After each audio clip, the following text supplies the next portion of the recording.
Everyone needs to be able to use language, and I think the best way of learning about language is through the written word. If they were back from work or back from school or not playing football as I was, you had a book in your hand. We're paid a lot of time for what we don't do. We don't get to go out on a night. We don't get to enjoy the fattier foods that maybe taste nice. We do get paid to be very, very professional and very athletic, and we know that we are mollycoddled in some ways, but if you don't have the drive within you to try and excel, then you're never going to get anywhere. No matter how far you think you've come and how well you've done, there's always more that you can do and further that you can go. Children that read regularly at home and develop their early reading skills coming through the nursery, reception and certainly through Key Stage 1 progress better than the children that don't. The more often you do things, the better you get, and that's probably with everything. The more you practice, the better you get. Well, Graham is our club captain and has a big role to play. Brynjar, our Icelandic warrior. He's a very, very proud family man. Unfortunately for him, he's totally ruled at home because he's got 3 women telling him what to do. But I've got to say, not only is he a model pro, he's a model dad. De la Cruz, we call him El Presidente because we are certain that when he goes back to Ecuador, he's going to be voted president because of all the charitable work he does.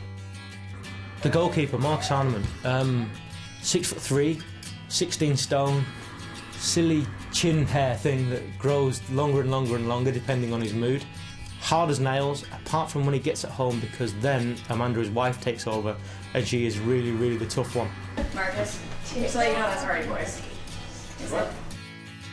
Sometimes I'd rather read to my kids than go play football with them, because we've been playing football all day, you're tired, and you know, a chance to just hang out with them is really good. And we started reading The Hardy Boys, which is something I grew up reading and Amanda did as well. We're usually sitting on this sofa, you know, with both boys, like almost, you know, snuggling, and they really like the, you know, physical contact, you know, of being close and reading. So there's a lot of benefit out of it, I think. You know, I talked to Marcus about it. He hasn't got a problem with his kids coming to him and they argue about the meanings of books, which I'm really looking forward to, because we still do it now, me and my dad.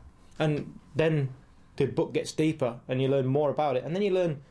I found I learned more about my dad, and he learned quite a bit about me from the stuff we were reading and what we took from it. Great bonding time. The dads are out at work and only get to see the kids at night. They make a special point of it being just them to do the reading.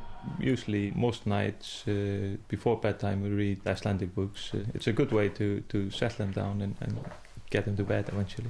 And they got a gift from one of the grandmothers, so they get one Icelandic book every month sent from home. Often there's a reluctance for people who have English as an additional language to read English because they feel that they don't have the skills to support their child with the reading. But actually it can be a shared learning process. Is in the computer is the animal or maybe it replies in Spanish and English. Some question I don't understand before. She tell me, she now understand.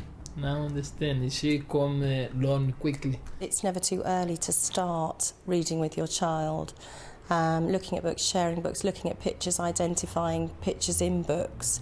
Personally, the best way I found of learning about language and how to use it was reading a book next to mum or dad, and if I didn't understand the word, I'll ask them straight away, not be afraid to ask them, and learn about it that way. Mum and dad always had the idea that if you wanted your kids to be literate, that it was their job, obviously, and learnt at school, but came home and were given books to read and read to and read with.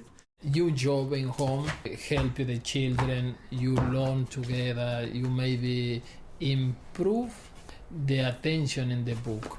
Maybe if the children not interested in home, maybe in the school, maybe the same. She take your book and take my book, stay together. The impression is the father. We're probably their biggest role models. You know, we see them every day and spend a lot of time with them. So it's important to them that what we do, they probably pick up. Every day we try and get a book into our hands and get to turn the pages and get to look at the characters and explain what the characters are. Karen's particularly good at it. She's got a lot more patience than I have. She'll say what's on the page, what colours there are, can you see this, can you point to this, and in that way, interacts with Freya a lot more, whereas I've got to say it's really sad. I read the story. We read the old woman that swallowed a fly the other day, and I was whizzing through it trying to get to the end, and Karen was describing it the whole way through, and we had to have a long hard look at myself. If we look at the Xbox games, there's a lot of times where there's little stories on there, and the kids are so easy because they know they just hit the A button and they fast forward it and get on because they don't. But I force them to read it.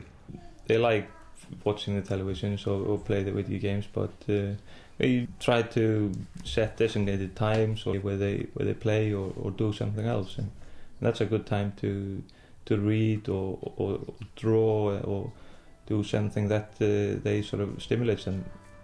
TV, unless we're watching football, it's very rarely on. So we watch football, I'll be reading a book, and it's just something that has always been, it's not driven into me, but it was offered to me. This is something you can enjoy, try it.